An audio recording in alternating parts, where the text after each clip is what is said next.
Aleluia, graça e paz, espero que todos estejam bem.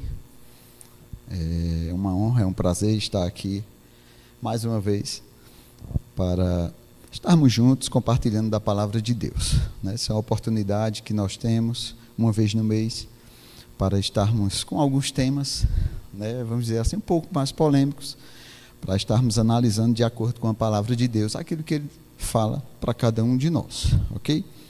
Então, abre a tua Bíblia, pega aí tua pipoca se você gosta disso, e vamos seguir em frente aqui, trilhar o caminho, ok? Então, como o Lucas Jantas falou, né, o nosso tema hoje na escola dominical online é uma pergunta, um questionamento. O cristão pode consumir entretenimento? E aí? E agora? O que a Bíblia nos fala acerca disso? Obviamente, entretenimento, né, que está no mundo aí, que está na mídia, que está nos streams, né, enfim, nós temos inúmeras, vamos dizer assim, inúmeras coisas à nossa disposição, vários conteúdos à nossa disposição, né, pessoas que gostam de maratonar, por exemplo, séries, conheço, tenho muitos amigos que gostam de maratonar séries, já fiz isso, inclusive, né, em alguns momentos, mais para trás, né, mas a gente vai trazer um equilíbrio acerca disso, tá bom? Acerca do que a Bíblia nos fala sobre isso, sobre o consumo desses conteúdos, né? Se para o cristão, será que isso é algo bom para ele? Será que não vai tomar o tempo dele? Né? Então, assim, o que a Bíblia nos fala acerca disso? Não que no tempo que a Bíblia foi escrita, né, já houvesse algum tipo de streams ou algo do tipo, mas entretenimento com certeza tinha naquela época. Só mudaram as épocas, só mudaram as estações, né, e a forma de entreter as pessoas, tá? Mas havia também naquela época isso, tá? Eu queria iniciar do começo de todas as coisas, lá em Gênesis, queria que você abrisse comigo Gênesis 2, capítulo 2, versículo 5, diz o seguinte, falando um pouco acerca do propósito da criação, quando Deus criou todas as coisas, nós vamos dar uma passeada aí, né, dentro de um panorama bíblico, a esse respeito, diz assim, não havia ainda nenhuma planta do campo na terra, pois ainda nenhuma erva do campo havia brotado, porque o Senhor Deus não fizera chover sobre a terra, e também não havia homem para lavrar o solo. A gente vê uma relação de dependência aí. Pulando para o 8, ele diz assim, e plantou o Senhor Deus um jardim no Éden, na direção do Oriente, e pôs nele o homem que havia formado. 9, do solo fez o Senhor Deus brotar toda sorte de árvores, agradáveis à vista e boas para alimento, e também a árvore da vida no meio do jardim, e a árvore do conhecimento do bem e do mal. Pulando para o 15, tomou, pois, o Senhor Deus ao homem, e o colocou no jardim do Éden, para cultivar e guardar. Então, desde o princípio das coisas, nós vemos na criação, né, nós lemos a partir do 5, dizendo que ainda nenhuma planta do campo não havia, porque ainda não havia brotado, porque o Senhor Deus não fizera chover, porque não havia homem para lavrar. Então nós vemos que no propósito da criação, né, ou na criação de Deus, há uma relação de dependência de uma coisa com outra. Há algumas coisas que não haviam ainda, porque Deus ainda não havia criado. Então nós vemos Deus colocando em ordem algumas coisas e mostrando que existe uma correlação e uma dependência entre aquilo que Ele criaria e o homem, por exemplo, para cuidar daquela criação. E mais na frente nós vemos que tudo aquilo que ainda não havia passou a existir depois que Deus colocou o homem nesse jardim, ok? Então nós vemos uma relação de dependência aí de um propósito da criação de Deus para o homem. Deus criou todas as coisas, criou um jardim no meio dessa criação e colocou o homem no meio desse jardim. Agora, tudo que Deus criou, belo, bonito, perfeito. Agora eu te pergunto, Deus colocou o homem no meio do jardim para admirar as coisas, apesar da criação de Deus ser admirável? ok? A criação de Deus, ela é admirável. Lembre-se, Jesus disse, olhai os lírios do campo, né? Então assim, existe uma beleza na criação, mas quando Deus colocou o homem no meio do jardim, não foi para ele ficar contemplando a beleza. Oh, que maravilha! Como às vezes a gente faz quando chega num litoral maravilhoso, a gente fica olhando, que coisa linda, a criação de Deus é bela. Mas o propósito que Deus colocou o homem no meio do jardim, apesar de toda a beleza da criação original de Deus, foi para o homem cultivar e guardar. Então Deus já colocou o homem com um propósito. E esse propósito não envolvia contemplação. Esse propósito envolvia trabalho, envolvia movimento, envolvia cuidar daquilo que Deus havia criado e preservar aquilo que Deus havia criado, ok? Cultivar e guardar está relacionado a trabalho e preservação, ok? Então assim, precisamos entender também acerca da criação, que lá em Salmos 19:1 diz o seguinte, ao mestre do canto, Salmo de Davi. Os céus, Davi falando, os céus proclamam a glória de Deus, e o firmamento anuncia as obras de suas mãos. Um dia discursa a outro dia, uma noite revela conhecimento a outra noite. Não há linguagem, não há palavras, e deles não se ouve nenhum som. No entanto, por toda a terra se faz ouvir a sua voz, e as suas palavras até os confins do mundo. Então veja, Deus criou todas as coisas, não apenas para colocar o homem lá no meio para que ele trabalhasse e preservasse tudo aquilo que Deus criou, mas a própria criação que Deus fez proclama a glória dele. Como um artista, vamos imaginar assim, alguém que, né, pinta numa tela, tem lá uma tela e ele começa a fazer uma pintura, algo desse tipo.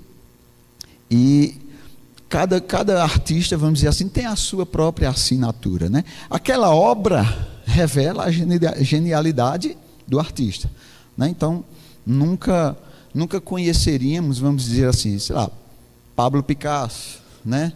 Nunca conheceríamos a genialidade dele se não fosse por meio de suas obras. Imagina se ele não tivesse pintado nada, não tivesse feito nada. Então nós nunca descobriríamos a genialidade dele naquilo. Então a obra revela a genialidade daquele que a criou. Então nós vemos aqui em Salmos toda a criação proclamando a glória de Deus, né? E diz que o firmamento anuncia, existe uma anunciação, uma proclamação. Um dia discursa a outro dia, à noite anuncia conhecimento a outra noite. Isso é, toda a criação foi criada com o propósito de revelar a glória de Deus, sem palavras, sem linguagem, mas a própria existência de todas as coisas, glorificando a Deus. Não é diferente também com o homem, ok? Então nós começamos a ver o propósito de todas as coisas, né, daquilo que Deus criou, glorificar a Ele. E aí a gente já vai começar a trilhar um caminho aonde eu quero chegar, tá? Então,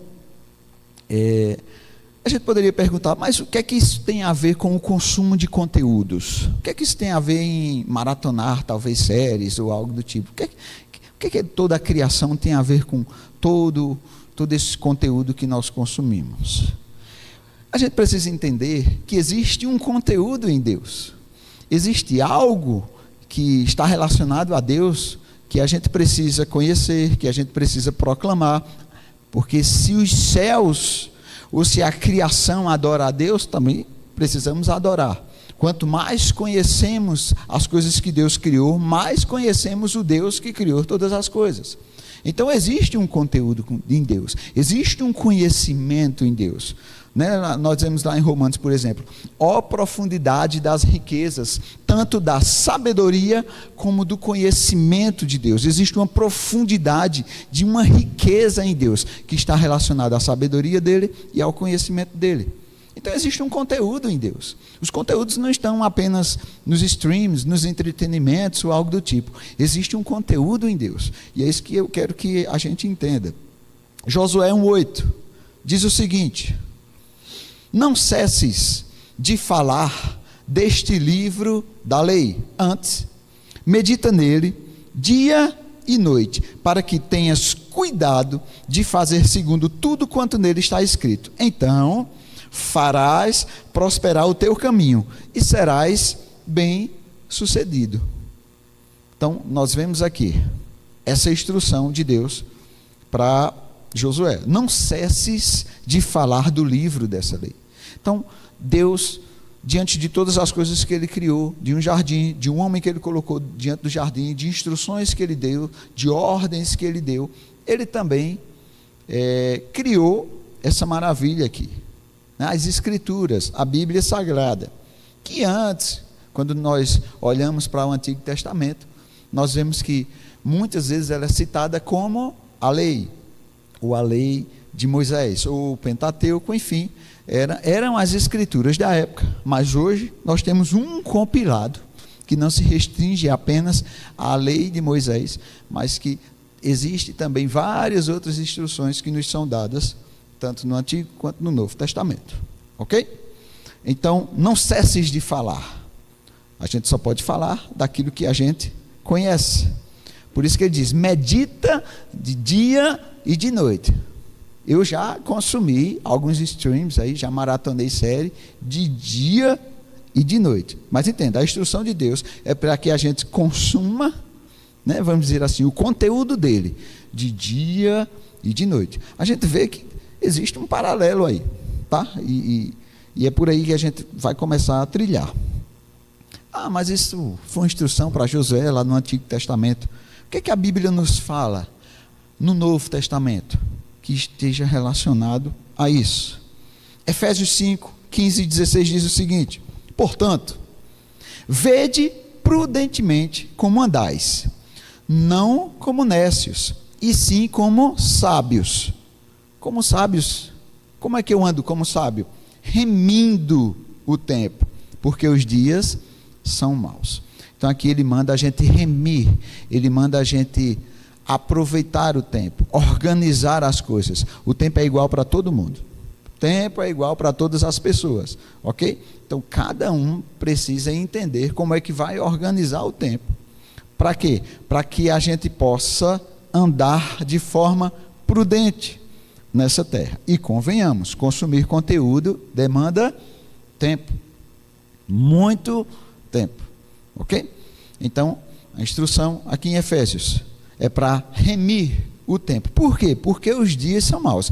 Então, existe uma forma de a gente administrar o tempo, de a gente remir o tempo, que vai nos manter firmes no dia mau, porque o dia mau vai chegar para todo mundo em algum momento. Jesus disse: no mundo tereis aflições, mas tende bom ânimo, eu venci o mundo. As aflições da vida, elas estão aí, ainda estamos aqui, ok? Então precisamos remir esse tempo. E aí a gente já vai começando a ver que a Bíblia começa a nos trazer ao equilíbrio, tá? Deus começa a nos trazer ao equilíbrio acerca dessas coisas aí, para que a gente não perca tempo. A gente precisa remir o tempo. Os dias são maus, e quando o dia mau chega, não são os conteúdos que nós consumimos nas plataformas de streams por aí que vai nos manter firmes, mas é a palavra de Deus, é o conteúdo dos céus que vai nos manter firmes quando o dia mau chegar, ok? Sabemos que existe um costume no mundo. Romanos 12:2 diz assim: não imitem o comportamento ou os costumes deste mundo, mas deixem que Deus os transforme por meio de uma mudança em seu modo de pensar, a fim de que experimentem a boa, agradável e perfeita vontade de Deus para vocês. Eu estou lendo aqui na NVT, que tem uma linguagem um pouco mais acessível para cada um de nós, ok? Então, eu sei que tudo isso aí está no mundo, tudo isso aí está disponível, todo mundo maratona a série, todo mundo muitas vezes pega um feriadão aí, um dia inteiro, uma folga ou algo do tipo, e enfim, tá? Mas nós vemos que a instrução é não imitar o comportamento do mundo. Não é porque as outras pessoas fazem que a gente faz, né? Uma frase que a gente, quando é criança, né, já ouviu muito, possivelmente eu mesmo já ouvi muito da minha mãe: você não é todo mundo. Por Porque às vezes a gente tem aquela ideia de dizer, mas todo mundo faz. Aí a mãe diz, você não é todo mundo. Pronto, é por aí. E nós vemos que esse texto que nós lemos aqui, falando para que nós experimentemos a boa, agradável e perfeita vontade de Deus para cada um de nós. Então existe uma vontade de Deus para cada um de nós. Existe uma vontade de Deus geral, né, que está relacionado a toda a humanidade, a toda a igreja, ao corpo de Cristo. Mas também existe uma vontade de Deus que ela é personalizada para cada um de nós. E nós precisamos entender e descobrir essa vontade. Agora, não dá para a gente entender essa vontade ou descobrir essa vontade se todo o nosso tempo está sendo reservado para o consumo de conteúdos que não dizem respeito aos conteúdos de Deus. Ok? Então, a gente precisa entender quais são nossas prioridades, já que o tempo é igual para todo mundo, né? Então, precisamos definir isso e valorizar aquilo que realmente precisa ser colocado em primeiro lugar. Existe um risco muito grande com relação a isso, são os perigos da procrastinação, vamos dizer assim. Porque, vamos lá, falando de séries, por exemplo, é o que está mais em moda aí. A gente assiste, né, um capítulo da primeira temporada, terminou, e eles são feitos de uma forma que tem uma conexão com o próximo. Então, quando a gente termina, a gente fica, meu Deus, qual é o próximo? Aí, não, eu tenho que assistir o próximo. Aí assiste o próximo. Aí quando assistir o próximo, não, mas e o terceiro agora? Não, e o quarto? Não, e o quinto? Né? Então, é algo que de fato nos prende. Então a gente precisa ter cuidado com isso, porque daqui a pouco a gente vai estar coisas importantes que deveriam ser feitas, a gente vai estar empurrando com a barriga, colocando na frente. Por quê? Não, eu preciso terminar essa série aqui, não é? Então tem que ter cuidado com isso também. E existe também vamos dizer assim, uma certa sedução para que a gente fique preso nessas coisas, nessas histórias. E isso pode nos treinar a preguiça. Veja, Deus nos criou desde o princípio de todas as coisas, colocou um jardim maravilhoso, algo belo, colocou o homem lá, para quê? Para cultivar e para cuidar. Desde o princípio, Deus estabeleceu o trabalho. Trabalho não é maldição, ok? Estar em movimento não é maldição. Tá? Por quê? Porque Deus, quando criou o homem, já deu trabalho para ele. Provérbios 10:4 diz o seguinte, falando acerca da preguiça: o preguiçoso logo empobrece, mas os que trabalham com dedicação enriquecem. Ok? Então aqui já tem uma instrução para que a gente tenha cuidado aí com essa questão da preguiça, porque a preguiça está relacionada ao empobrecimento, tá? E a forma de se conduzir bem em Deus, de forma diligente, está relacionado à prosperidade, a nós crescermos, alcançarmos as coisas. Isso só vai com dedicação. Então, quem trabalha com dedicação enriquece. É a instrução que tem aqui em Provérbios. Outro perigo, né, de procrastinar, vamos dizer assim, está relacionado a obras inacabadas. Eu não sei se você já, passando pela cidade, já viu alguns prédios aí, em que eles até iniciaram, começaram a, né, construir algo do tipo, mas por alguma razão, aquela obra ficou parada no meio do caminho. E é impressionante como é improdutivo isso, parar algo no meio do caminho. Então esse é o perigo da procrastinação. Não que essas obras estejam paradas por causa de procrastinação.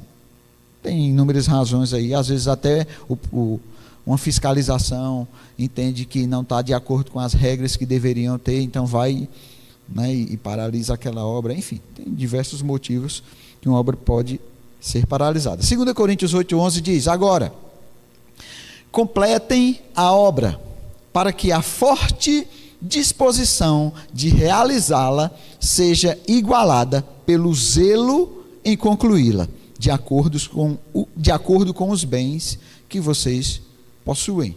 Ok? Eu sei que está dentro de um contexto aqui de oferta, Eu não vou entrar nesse mérito, mas eu quero que você pegue o princípio. Quando ele diz, complete a obra. Não adianta iniciar, tem que completar a obra. E eu acho legal quando ele fala aqui, para que a forte disposição de realizá-la seja igualada pelo zelo em concluí-la. Meu amigo, que versículo poderoso esse aqui. Tá? Então, existe uma instrução de Deus. Começou, termine. Tá? Precisamos ter esse negócio de deixar pelo caminho. Normalmente eu vejo, né, e a gente é atraído por isso. Final de ano, por exemplo, a gente sempre faz alguns votos para nós mesmos, né? Não, eu vou começar a academia. Não, eu vou começar uma dieta. Não, eu vou começar um curso de inglês, sei lá. Não, eu vou começar isso, vou começar aquilo. E geralmente essa virada de ano, né, nos motiva a gente começar a estabelecer algumas coisas que precisamos fazer na vida. A questão é, depois que o ano vira, às vezes a gente nem começa. Em outros momentos a gente até inicia alguma coisa, mas depois para no meio. Academia é uma delas. E que algumas vezes a gente inicia e depois nem tem alguns planos que você paga, por exemplo, 6 meses, 1 ano, não passa 3 meses na academia. O resto pagou sem nem aparecer lá. Enfim, então precisamos ter cuidado com isso. Obras inacabadas. Outro detalhe, desperdício de tempo. Gênesis 19, 12, falando acerca dos anjos, com relação a Ló, sobre o juízo que viria sobre Sodoma e Gomorra. Diz assim, os 2 homens perguntaram a Ló, você tem mais alguém na cidade, genros, filhos ou filhas, ou qualquer outro parente? Tire-os daqui. 13, porque estamos para destruir este lugar. As acusações feitas ao Senhor contra este povo são tantas que ele nos enviou para destruir a cidade. 14. Então Ló foi falar com seus genros, os quais iam casar-se com suas filhas, e lhes disse, saiam imediatamente deste lugar, porque o Senhor está para destruir a cidade. Mas eles pensaram que Ló estava brincando. Olha só, não levaram a sério uma instrução vinda do Senhor sobre um juízo que viria. 15. Ao raiar do dia, os anjos insistiram com Ló, dizendo, depressa, leve daqui a sua mulher e suas 2 filhas, ou vocês também serão mortos quando a cidade for castigada. 16. Tendo ele hesitado, Ló ainda está, o anjo lá dizendo, corra, depressa, imediatamente. Tendo ele hesitado, os homens o agarraram pela mão, como também a mulher e as 2 filhas, e os tiraram dali à força, e os deixaram fora da cidade, porque o Senhor teve misericórdia deles. Deus teve misericórdia dele, ao ponto de o anjo dizer assim, rapaz, para não ser destruído, eu vou pegar ele pelo braço, vou arrancar à força, tirá-los daqui, para que eles não sejam atingidos pelo juízo. Isso tem uma certa relação com o arrebatamento da igreja, tá? Onde os anjos de Deus vão tirar a igreja desse lugar. Arrebatar é isso, gente. Arrebatar não é pedir, não. Arrebatar é arrancar com força, é tomar mesmo, tá? Isso é arrebatamento. Então, os anjos tiraram à força ele. Então, olha a instrução, depressa, imediatamente, saiam, corram. E ele hesitando, eu fico imaginando, oh meu Deus, né? Aquela coisa assim. Então, esse é o perigo de nós estarmos diante de alguns alertas que Deus nos traz, e a gente está simplesmente, né, ou desacreditando, ou hesitando, ou achando que não vai acontecer. Então, muito cuidado com isso, onde diante dos alertas e das urgências a gente ficar, né, naquela letargia, se é que a gente poderia dizer assim. Nós vemos, por exemplo, sobre questão de prioridade, né? Jesus falando em Lucas 9, 59, diz assim, Jesus falando, a outro disse, siga-me. Mas o homem respondeu, Senhor, deixa-me ir primeiro sepultar meu pai. Jesus lhe disse, deixe que os mortos sepultem os seus próprios mortos. Você, porém, vá e proclame o reino de Deus. 61. Ainda outro disse, vou seguir-te, Senhor, Olha, já tomou a iniciativa, vou seguir-te, Senhor, mas deixa-me primeiro voltar e me despedir da minha família. 62, Jesus respondeu: ninguém que põe a mão no arado e olha para trás é apto para o reino de Deus. Tá, então assim, não é que Jesus esteja sendo injusto, assim, não, deixa eu sepultar meu pai, não, deixa primeiro, né, eu voltar para me despedir da minha família. Veja, a questão aqui não é que a gente não pode sepultar ninguém, não é que a gente não pode se despedir da família. A questão aqui é quando ele diz: deixa-me primeiro. Veja que ele, nas duas ocasiões, ou de sepultamento, né, ou de voltar para se despedir, os dois falam: deixa-me primeiro. Isso é, eles deixaram a ordem do Senhor Jesus em segundo lugar. Tá? Então esse é o problema quando a gente não coloca como prioridade as coisas de Deus. Tá? Então Jesus é muito duro, que ele diz assim: ninguém que põe a mão no arado e olha para trás é apto para o reino de Deus. Então, como trabalhadores da grande seara, nós não podemos olhar para esse trabalho em Deus como segundo plano, ok? Precisa ser prioridade. Então não dá para substituir essas coisas. Nós vemos também texto conhecido lá em Gênesis 4, que diz assim, 4:3. Aconteceu o quê? No fim de uns tempos, olha só, no fim de uns tempos, trouxe Caim do fruto da terra uma oferta ao Senhor. 4. Abel, por sua vez, trouxe das primícias do seu rebanho e da gordura deste. Agradou-se o Senhor de Abel e de sua oferta, ao passo que de Caim e de sua oferta não se agradou. Irou-se, pois, sobremaneira Caim e descaiu-lhe o semblante.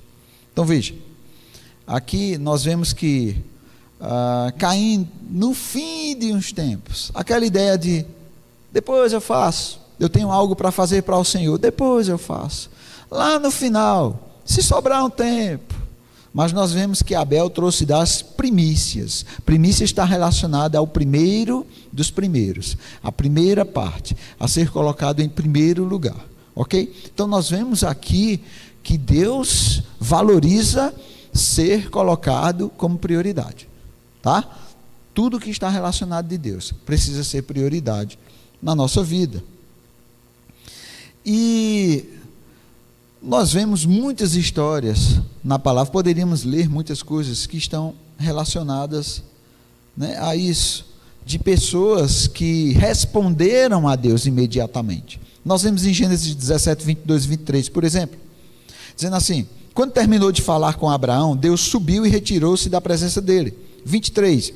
Naquele mesmo dia, Abraão tomou seu filho Ismael, todos os nascidos de sua casa e os que foram comprados, todos os do sexo masculino de sua casa, e os circuncidou como Deus lhes ordenara, no mesmo dia. Então Deus trouxe uma ordem para Abraão, falando para ele acerca dessa circuncisão, e diz que ele obedeceu no mesmo dia, imediatamente. Ele fez isso, ok? Gênesis 22, 2 e 3, diz assim: acrescentou Deus: toma teu filho, teu único filho Isaque, a quem amas, e vai-te à terra de Moriá, oferece-o ali em holocausto sobre um dos montes, que eu te mostrarei. 3, levantou-se, pois, Abraão de madrugada, não esperou nem o dia amanhecer, levantou-se, pois, Abraão de madrugada, e tendo preparado o seu jumento, tomou consigo 2 dos seus servos, e a Isaque seu filho, rachou lenha para o holocausto e para o lugar que Deus lhe havia indicado, ainda de madrugada. Então veja a urgência de Abraão em obedecer a Deus, aquilo que Deus falou. Então nós vemos que existe, né, uma obediência imediata, né, no coração de Abraão, com relação a cada uma das coisas que Deus trouxe como ordem para ele. Poderíamos ler inúmeros textos.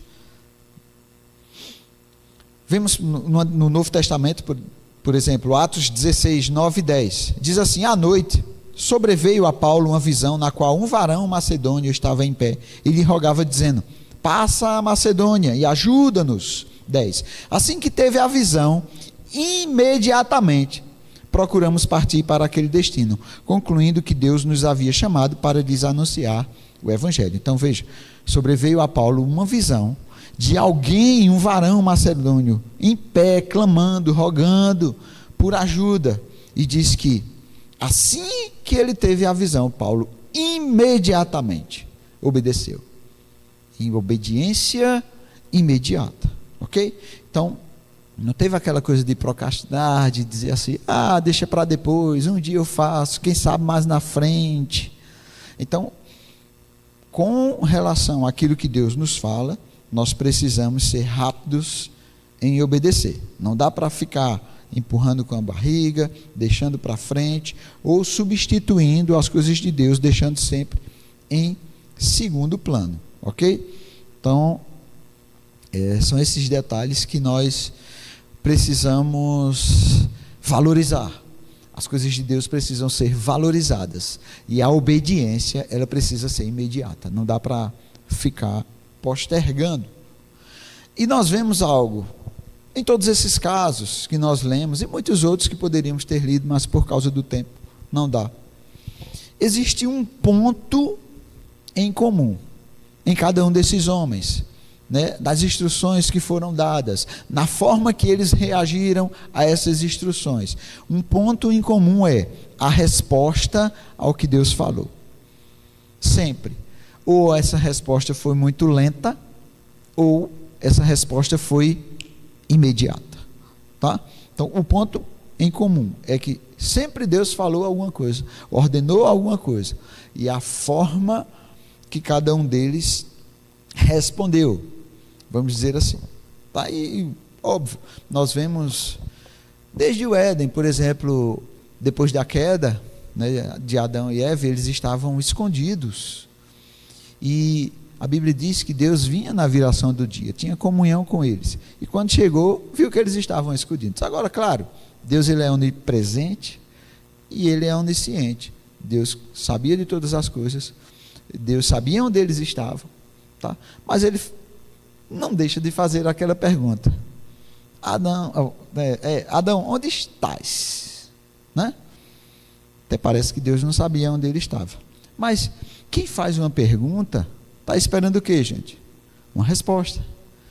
Então, desde o princípio, Deus espera de cada um de nós uma resposta. Ok? Então, vamos lá, vamos pensar do seguinte: o Deus que escreveu todas essas coisas, ou as escrituras, como nós lemos em alguns textos, ele está sendo conhecido? Estamos buscando para conhecer esse Deus que se revelou nas escrituras?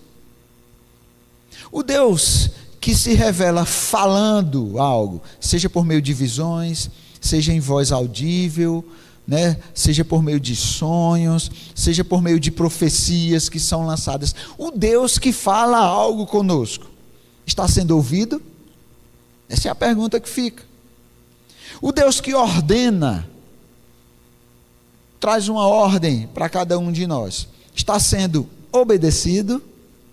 Essa é a pergunta que fica, tá? E aí a gente começa a se localizar diante de tantas coisas oferecidas pelo mundo, tantos conteúdos oferecidos pelo mundo, tanta coisa que nos traz entretenimento, que nos faz passar o tempo. E a pergunta que fica é: e com relação aos conteúdos de Deus? Como nós estamos respondendo? Será que de forma imediata? Ou estamos, né, postergando, deixando sempre para frente, empurrando com a barriga, sempre para frente? Será que nós estamos obedecendo aos comandos de Deus? Ou estamos aí dando um tempo indefinido, né? Deitado eternamente em berço esplêndido ao som do mar e à luz do sol profundo. Eu acho engraçado isso, né? Não é nem deitado uma semana, deitado 15 dias, é deitado eternamente. O nosso cuidado é não recair nisso que o nosso hino nacional fala, né? Deitado eternamente. Meu Deus do céu, para andar nunca. Então, assim, óbvio, nós sabemos que a Bíblia nos traz instruções para o descanso. Mas veja bem, descanso na Bíblia, se nós formos analisar bem, todos os textos que nos falam acerca de descanso, ou está relacionado à conclusão de alguma coisa, ou está relacionado à confiança. Por exemplo, Jesus é o nosso sábado, Jesus é o nosso descanso, quando nós lemos lá em Hebreus, ok? Então, Jesus concluiu toda a obra da redenção, então nele está o nosso descanso, então nós confiamos nele, nós temos fé nele, e por causa da nossa fé na obra que ele concluiu, nós descansamos nele. Agora, não é um descanso para ficar deitado eternamente, tá? Descanso na Bíblia, ou está relacionado à conclusão de algo. Deus, por exemplo, estava cansado, fez o mundo em 6 dias e descansou no 7º, será que é porque Deus cansa? Não, é porque ele concluiu, quando ele concluiu a sua obra, descansou no 7º dia. Então, esse descanso de Deus está relacionado à conclusão de algo que ele iniciou, ok? Afinal de contas, como é que Deus lida com o cansado? Isaías 40, 29 diz: ele fortalece ao cansado e dá grande vigor ao que está sem forças. Até os jovens se cansam e ficam exaustos, e os moços tropeçam e caem. Mas aqueles que esperam no Senhor renovam as suas forças. Eles voam bem alto como águias, eles correm e não ficam exaustos, eles andam e não se cansam. Os que esperam, eu acho interessante isso. Os que esperam no Senhor, eles voam, correm e andam. Esperar em Deus é voar, correr e andar. Não tem nada a ver com ficar parado, deitado eternamente. Absolutamente nada a ver. Descansar em Deus nos põe em movimento. Descansar em Deus. Os que esperam no Senhor renovam as suas forças. Eles voam, eles correm e eles andam. Ok? É isso que a Bíblia nos traz. Então, esperar em Deus, ele é um ato de fé que nos põe em movimento. Nunca de forma passiva, mas sempre de forma ativa. Ok? Paulo nos fala algo, eu já estou começando a me encaminhar para o final. Ok? 1 Coríntios 15, 10. Paulo, depois de uma lista enorme, e muitas vezes ele falou dessa lista de obras que ele tinha feito, muitas e muitas coisas que ele tinha enfrentado, passado pelo Evangelho. No 10 ele diz assim: mas pela graça de Deus eu sou o que sou, e a sua graça que me foi concedida não se tornou vã. Antes trabalhei muito mais do que todos eles, todavia não eu, mas a graça de Deus comigo, ou a graça de Deus em mim. Então aqui Paulo reconhece que existe uma graça da parte de Deus, existe um favor da parte de Deus para nos colocar em movimento, para nos fazer trabalhar muito mais até do que aqueles que se diziam apóstolos na época.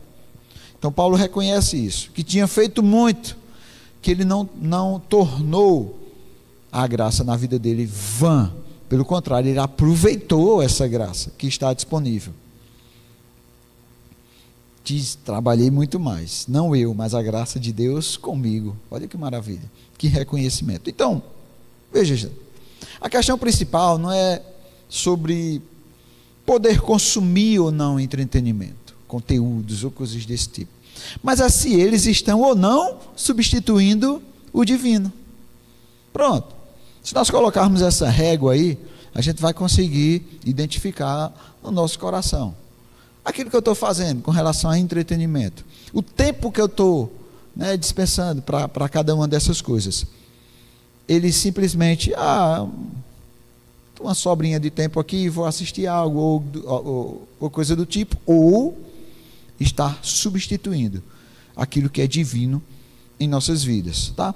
Então, precisamos fazer algumas perguntas também com relação a esses conteúdos que nós consumimos, que nós assistimos.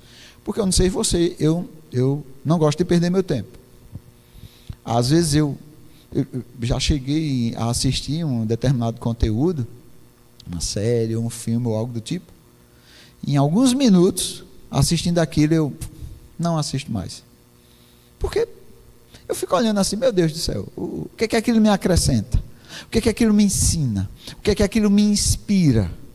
Então a gente precisa fazer essas perguntas sempre diante dessas coisas, né? Daquilo que nós estamos vendo, ouvindo, assistindo, enfim, esses conteúdos que estamos consumindo. Uma das perguntas é: aquilo que nós estamos vendo, ele é conveniente? Né? 1 Coríntios 6,12, Paulo diz assim: todas as coisas me são lícitas, mas nem todas convêm. Todas as coisas me são lícitas, mas eu não me deixarei dominar por nenhuma delas. Essas coisas que nós temos visto, ouvido, assistido, está nos dominando? Isso é uma pergunta que precisa sempre ficar diante de nós, ok? Outra pergunta: isso que nós estamos vendo ou consumindo serve para a paz e edificação? Aquele conteúdo está trazendo paz e edificação para nós? Romanos 14,19, por isso, esforcemo-nos em promover tudo quanto conduz à paz e à edificação mútua. Isso precisamos estar atentos para isso, tá? Essa pergunta precisa estar em nós. Aquilo que eu assisto, aquilo que eu estou vendo, o conteúdo que eu estou consumindo, está trazendo paz, está me edificando? Se não está, meu filho, tira, porque aquilo vai te influenciar de forma errada. Outra coisa: aquilo que eu estou vendo glorifica a Deus? E aí? 1 Coríntios 10:31 diz assim: portanto, quer comais, quer bebais, ou façais outra qualquer coisa, aí o leque, né, se abriu. Fazei tudo para a glória de Deus. Então, isso que nós estamos fazendo, está trazendo glória a Deus? Está glorificando? Aquele conteúdo está glorificando a Deus? Ou pelo contrário, né, está diminuindo Ele? Ou trazendo descrença, trazendo descrédito, nos influenciando, nos esfriando? Então, precisamos ficar atentos para isso. Precisamos julgar todas essas coisas. Temos sabedoria, Deus nos deu inteligência para isso. Temos a mente de Cristo. Outra pergunta: há alguma virtude, algum louvor naquilo? Filipenses 4,8 diz: finalmente, irmãos, tudo que é verdadeiro, tudo que é respeitável, tudo que é justo, tudo que é puro, tudo que é amável, tudo que é de boa fama, se há alguma virtude e se há algum louvor, seja isso que ocupe o vosso pensamento. Então, não é colocar qualquer coisa para dentro, tá? Precisamos ver se é verdadeiro, respeitável, justo, puro, amável, de boa fama, se tem alguma virtude, se tem algum louvor. Pronto. É isso que esteja no nosso pensamento. Contrário disso aqui, vai nos trazer prejuízo. Ok?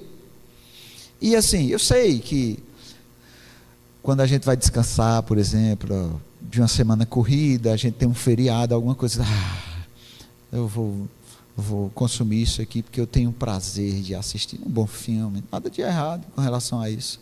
Assistir uma série ou algo do tipo, um jogo que esteja passando para quem gosta, né, de esporte. Nada de errado, tá? Mas precisamos entender também que existe um prazer em Deus.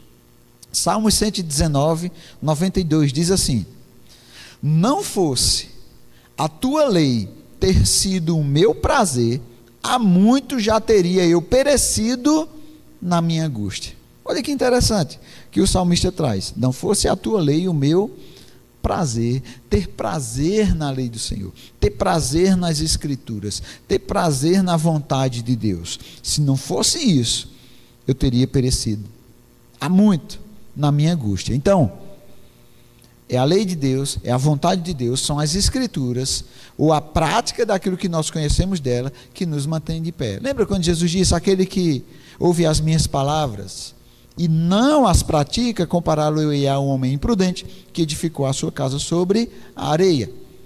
Desceram as chuvas, correram os rios, sopraram os ventos e foram de ímpeto contra aquela casa, e grande foi a ruína. Então, assim, o que nos distancia, vamos dizer assim, da queda, é a prática da palavra. Ok? Então, nenhum conteúdo por aí mundano de stream é suficiente para no dia da angústia, no dia mau, nos manter de pé. Mas a palavra de Deus, sim. A fé naquele que vai nos fortalecer, nos preservar, nos manter de fé. Isso sim, vai nos sustentar. Ok? Tudo aquilo que a palavra de Deus tem para nós. E, para finalizar, isso é o resultado de quem tem prazer no Senhor. Quando nós lemos Salmos, por exemplo, o início, Salmos 1, do 1 ao 3, diz assim, vou ler na NVT: feliz é aquele que não segue o conselho dos perversos. Tem muita coisa perversa aí nesses conteúdos. Não se detém no caminho dos pecadores. Ensina-se muita coisa errada nesses conteúdos. Não se ajunta na roda dos zombadores. Tem muita zombaria aí no mundo, nos conteúdos. Pelo contrário, tem prazer na lei do Senhor e nela medita dia e noite. Qual é o resultado de ter prazer na lei do Senhor e meditar nela dia e noite? Ele é como árvore plantado à margem do rio, que dá seu fruto no tempo certo. Suas folhas nunca murcham e ele prosperará em tudo o que faz. Pronto, aqui está a receita para nós, tá? De não estarmos seguindo as coisas do mundo, mas termos prazer nas coisas de Deus, no conteúdo de Deus, meditando de dia e de noite. Nós iremos frutificar, nós iremos prosperar, nós não iremos esmurecer, como diz assim, as folhas não murcham. Nós estaremos sempre avivados, sempre avançando e sempre prosperando no Senhor. Essa é a instrução que a palavra nos traz. Então, entre os conteúdos do mundo e os conteúdos de Deus, precisamos colocar em primeiro lugar conteúdo de Deus, porque é o conteúdo de Deus que vai fazer com que a gente complete a obra nele, vai fazer com que a gente chegue naquilo que ele deseja que nós alcancemos, e vai fazer com que a gente permaneça em pé, mesmo diante das circunstâncias e da adversidade. Amém? Queria orar nesse momento, finalizando.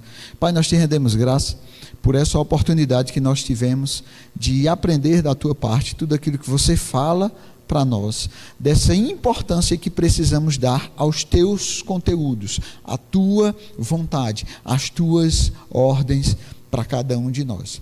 Nós queremos sempre te colocar como primeiro de todas as coisas, o primeiro diante de todas as coisas. A tua ordem vem primeiro, o conhecimento da tua vontade vem primeiro. Nós queremos ser diligentes nisso, para que possamos caminhar bem nessa terra e possamos frutificar para toda boa obra, para a honra e glória do teu nome. Em nome de Jesus, amém.